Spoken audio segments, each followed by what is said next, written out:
Olá pessoal, comandante Leonardo Matos aqui. Esse é o nosso Conexão Gel número 80. Hoje é sexta-feira, dia 15 de maio de 2020. Iniciando o nosso podcast de hoje, como temos feito aí nesses últimos 2 meses, com a situação da pandemia. Infelizmente ainda não temos boas notícias, os números continuam aumentando em vários lugares do mundo. Números totais, 4,5 milhões de pessoas infectadas e 303 mil óbitos. Esses são os números oficiais. Os Estados Unidos está bem à frente dos outros países, tanto em termos de número de casos como em termos de óbitos. Os Estados Unidos hoje pela manhã com 87 mil óbitos, para vocês terem uma ideia. Se somarmos os mortos na guerra do Vietnã e da Coreia, americanos, são 95 mil, ou seja, em breve os Estados Unidos vão ultrapassar o número de militares mortos nas duas guerras, né, Coreia e Vietnã. Primeira Guerra Mundial, os Estados Unidos perdeu 116 mil, ou seja, pode ser também um número que vai ser ultrapassado. Eu acho que esse dado é importante apenas para vocês terem uma noção das marcas que essa pandemia vão deixar nos Estados Unidos. Lembrando que não apenas a questão dos mortos, mas também a questão do impacto na economia com os milhões de desempregados nos Estados Unidos e os reflexos disso. Então é importante a gente ter isso bem claro. Como eu já tinha falado na semana passada, o Reino Unido realmente ultrapassou a Itália e é o segundo país com o maior número de óbitos. A Itália fica em terceiro, em âmbito global, com 31 mil, Reino Unido 33, Itália 31 mil. Mas a situação, de uma maneira geral, na Europa está um pouco mais controlada. E agora o grande desafio europeu, em linhas gerais, é a questão do momento de reabrir, do momento de voltar. Falam-se muito a questão do turismo de verão, que é muito importante para vários países europeus, França, Itália, Alemanha. Então, em que momento começar a reabrir o comércio e reabrir as atrações turísticas, etc. É uma grande discussão agora na Europa, sem sombra de dúvidas, um ponto importante, porque muitos consideram que a segunda onda da epidemia vai acontecer também, então não se sabe exatamente como será o impacto dessa reabertura do comércio e das atividades de turismo, etc. Como eu já venho falando nessas últimas semanas, continua me impressionando os números baixos de países com grande população e bolsões enormes de pobreza, como é o caso da Índia. A Índia com uma população de 1,3 bilhão de habitantes. A Índia, hoje, números atuais, agora de manhã, 82 mil casos, né, e 2.700 óbitos. Né? Então, em termos de números, a Índia surpreende. Esperava-se um número bem maior de casos na Índia. Lógico que podemos ter aqui a questão da subnotificação. E outros países também chamam muita atenção. A Nigéria, a maior população da África, por exemplo. A Nigéria tem mais de 200 milhões de habitantes. A Nigéria tem 5 mil casos e 167 óbitos hoje registrados pelo coronavírus. É um número relativo muito pequeno comparado com a população da Nigéria, uma mega cidade como Lagos, por exemplo, com uma população aí de 20 milhões de habitantes. É impressionante um número tão baixo. A Indonésia também é um país com mais de 250 milhões de habitantes, a Indonésia também com números baixos, com 1.000 óbitos atualmente, 16 mil casos. Ou seja, ainda temos muitas dúvidas com relação a essa pandemia e o grande desafio, temos vários desafios na verdade, no campo da saúde, a questão de descobrir um tratamento eficaz, a questão da vacina, a questão também, e muitas pessoas esquecem disso, a questão do lockdown, ou seja, da quarentena, também vai levar, e já tem alguns relatos sobre isso, ao surgimento de outras doenças que não tem nada a ver com o coronavírus. O fato das pessoas deixarem de ir para os seus tratamentos e deixarem de fazer exames de rotina, com medo de sair à rua, de fazer os exames, etc., é sim um elemento preocupante, é a questão da saúde. Outra questão super importante, obviamente, dessa pandemia é a questão econômica, a grande recessão mundial. Vários especialistas já falando que será maior do que a recessão dos anos 30, então o mundo tem que estar realmente preparado, temos que olhar para as camadas mais pobres, uma tendência aí de aumento da desigualdade muito grande. Então, como eu sempre tenho falado, a gente faz aquilo que está no nosso nível de fazer, né? Cada um tem a sua condição financeira, mas motivo a todos a tentar olhar para os mais pobres, olhar para as camadas mais baixa da população, porque o impacto, já que temos muitas pessoas que trabalham na informalidade, o impacto é grande e deverá continuar a ser grande nos próximos meses, é uma grande preocupação. Do ponto de vista geopolítico, a grande consequência dessa pandemia, sem sombra de dúvida, vai ser um acirramento das tensões entre Estados Unidos e China. Já temos visto isso. Os Estados Unidos, com esse número de óbitos tão grande, com certeza, independentemente de quem venha a vencer as eleições americanas em novembro, vai partir para cima da China de uma maneira muito forte. Esse é um ponto importante e eu vou falar daqui a pouco sobre essa questão do aumento do protecionismo global em função da pandemia. O segundo tema que eu trago para vocês, atualizando a questão da Venezuela, vocês lembram que na semana passada eu comentei sobre aquela tentativa aí de ataque contra o Maduro, de um grupo de mercenários e ex-militares venezuelanos, foram presos no outro final de semana, no final de semana do dia 3, domingo 3, segunda-feira 4, e em torno de 60, alguns mortos e tinham americanos envolvidos, ligados a uma empresa aí de mercenários. E, obviamente, o presidente Maduro acusou o governo dos Estados Unidos de estar por trás, não conseguiu provar. O Trump falou claramente que se ele fosse fazer uma invasão à Venezuela, ele não precisaria esconder nada, faria abertamente, né?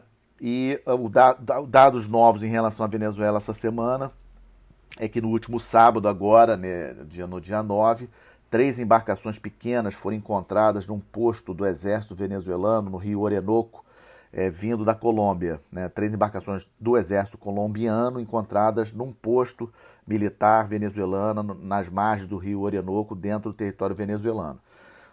A Colômbia prontamente informou que foi um incidente, ou seja, que os militares do posto colombiano lá não estavam atentos e essas embarcações se soltaram e desceram o rio, mas sem sombra de dúvidas acaba levando a gente a dúvidas, porque ocorreu exatamente na semana da tentativa de ataque contra o Maduro e desses mercenários que foram presos. Então, realmente levanta a questão de se a Colômbia estaria ou não envolvida com essa tentativa aí de derrubar o Maduro e infiltrou por dentro, né, pelo Rio Orinoco, militares ou pessoal de operações especiais colombianas dentro do território venezuelano. Então, esse é um outro dado.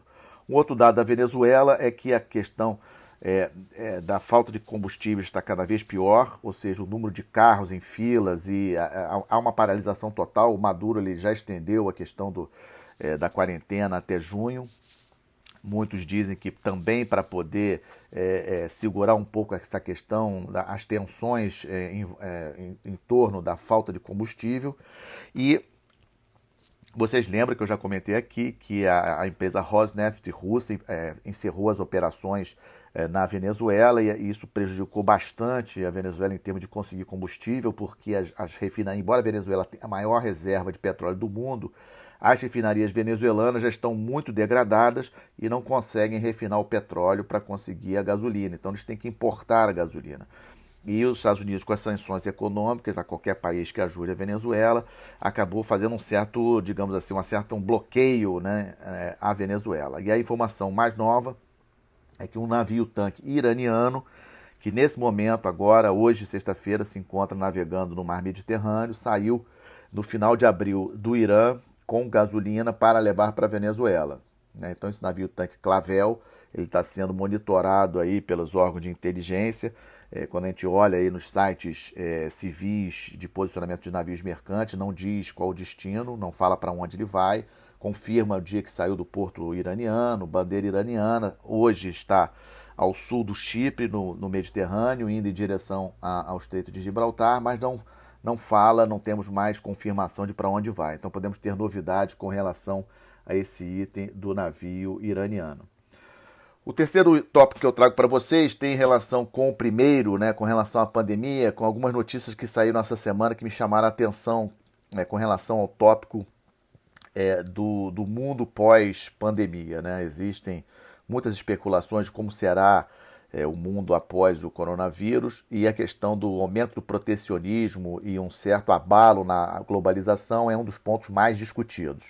Sem sombra de dúvidas, o aumento do protecionismo vai acontecer, ou seja, os países vão tentar, digamos assim, diminuir a sua dependência em determinados produtos, mas é praticamente impossível no estado de hoje, né, de como está a globalização mundial, isso ser revertido. Eu não acredito que isso vai acontecer, ou seja, vamos continuar importando, os países vão continuar importando produtos de outros países, o comércio internacional continuará grande, mas eu também concordo que deverá haver uma tentativa de nacionalização de várias camadas de produtos e várias redes de produção de produtos, especialmente aqueles mais estratégicos, como estamos vendo agora o caso dos produtos ligados à área de saúde, medicamentos, equipamentos de saúde, etc., uma dependência muito grande de China. Tivemos notícia essa semana do incentivo do governo japonês para trazer várias empresas japonesas, tirar empresas japonesas de dentro da China, trazendo elas para o território japonês. Também tivemos essa semana notícia de investimento dos Estados Unidos em empresas dentro dos Estados Unidos, por exemplo, uma fábrica da Samsung no Texas deve receber aí incentivos grandes do governo americano para ampliar a sua operação da Samsung no Texas, uma empresa coreana. Temos também a decisão de um board de um grande fundo. Vocês lembram que nos Estados Unidos não tem previdência social pelo Estado, então a maioria é previdência privada. Então as empresas, uma determinação aí do governo para que os fundos de investimento de previdência de órgãos do governo federal americano parem de investir em produtos, em empresas, produtos, ações de produtos chineses. Né? É um movimento claro aí de tentar diminuir a dependência da China. E a Índia, o ministro do Interior indiano, essa semana fez uma declaração dizendo que todos os postos de vendas da parte de segurança, da guarda, tipo um equivalente à Polícia Federal indiana e a guarda de fronteira, etc., esse é em torno de 1 milhão de militares indianos, policiais federais indianos. Existe uma rede de venda de produtos e tipo mercados, etc. E teve uma determinação essa semana do ministro do Interior que essa rede somente venda produtos indianos. Isso foi fruto de um discurso do primeiro-ministro Narendra Modi incentivando a questão do Made in India, ou seja, fortalecendo a questão do nacionalismo indiano e a importância da população comprar produtos da Índia. Né? Então, mais um elemento aí da questão do protecionismo. Eu acho que isso pode ser, inclusive, uma oportunidade para o Brasil. Vamos lembrar que a nossa matriz, digamos assim, a nossa balança comercial com a China é bem superior a qualquer outro país.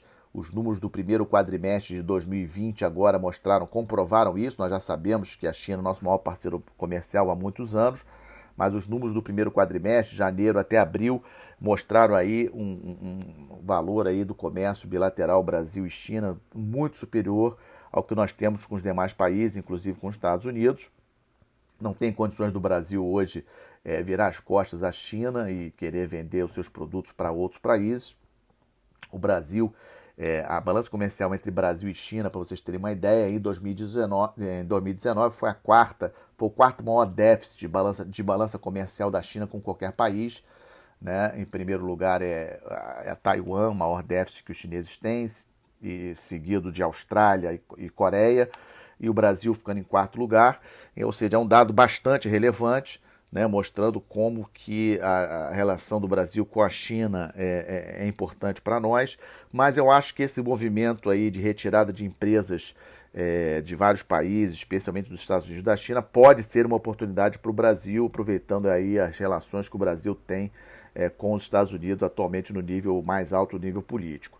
O que temos a observar nessa questão do protecionismo, nacionalismo e relações com a China, agora é o comportamento da Europa. Vai ser muito importante ver como que a Alemanha, Reino Unido, França, Itália vão se comportar em relação aos produtos chineses. A China numa campanha muito forte aí de mídia, de propaganda, de incentivo, inclusive em termos de empréstimos para os países europeus.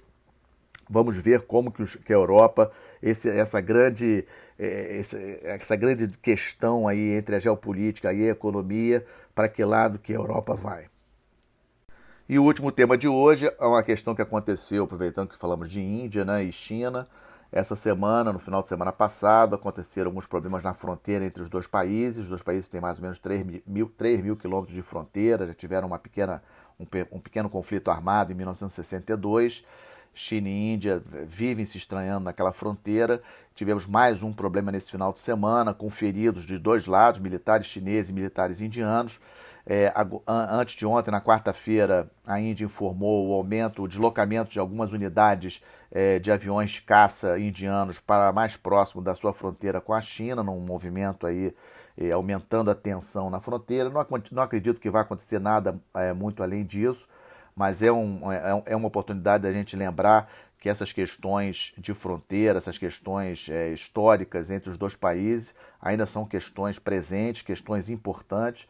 Inclusive, um analista indiano ontem até comentou a possibilidade desse evento na fronteira entre China e Índia ter alguma relação com a eleição do próximo presidente do Conselho Executivo da Organização Mundial de Saúde. Essa votação acontecerá na semana que vem, no dia 22. O Conselho Executivo da Organização Mundial de Saúde é composto por 34 membros, né? A organização tem 194. O presidente, vocês sabem, que é aquele médico etíope, o Dr. Tedros. Ele tem um mandato de 5 anos, mas o Conselho Executivo tem uma função importante e o representante da Índia deverá ser eleito na próxima semana, dia 22, para presidente do Conselho Executivo, que tem uma posição muito importante. Então, nesse momento em que a pandemia é um dos temas mais relevantes, por incrível que pareça, a votação do presidente do Conselho Executivo da Organização Mundial de Saúde é, sim, um evento importante. Vamos estar acompanhando na semana que vem para ver se confirma, então, a eleição do representante da Índia. Ou seja, teremos como presidente o Dr. Tedros, o mandato dele é de 5 anos, termina ano que vem, mas o presidente do Conselho Executivo deverá ser um representante da Índia. A eleição ocorre na próxima sexta-feira, dia 22. E continuamos ainda de olho em várias tensões internacionais, como todos vocês sabem. As questões ainda de pirataria no Golfo da Guiné prosseguem. Temos questões aí na guerra civil da Líbia, questões ali na província de Idlib, no norte da Síria, Estados Unidos e Irã. A tensão no Golfo Pérsico continua. Tivemos aí a semana passada também aquele acidente com mortes, né, um lançamento errado de míssil de um navio iraniano, acabou atingindo outro navio iraniano, um exercício de armamento, né, lançamento de armas do Irã. Aquela região do Golfo Pérsico ainda é uma região bastante tensa. Então, ou seja, Mar do Sul da China ainda continua também um ambiente bastante tenso, com as operações da Marinha Americana, Marinha Chinesa. Ou seja, várias outras questões que estamos acompanhando, o mundo bastante complexo e com o mundo globalizado como está, não tem como nós deixarmos de acompanhar. Agradeço a todos aí a audiência hoje, desejando um bom final de semana, uma boa semana e até a próxima sexta-feira. Obrigado.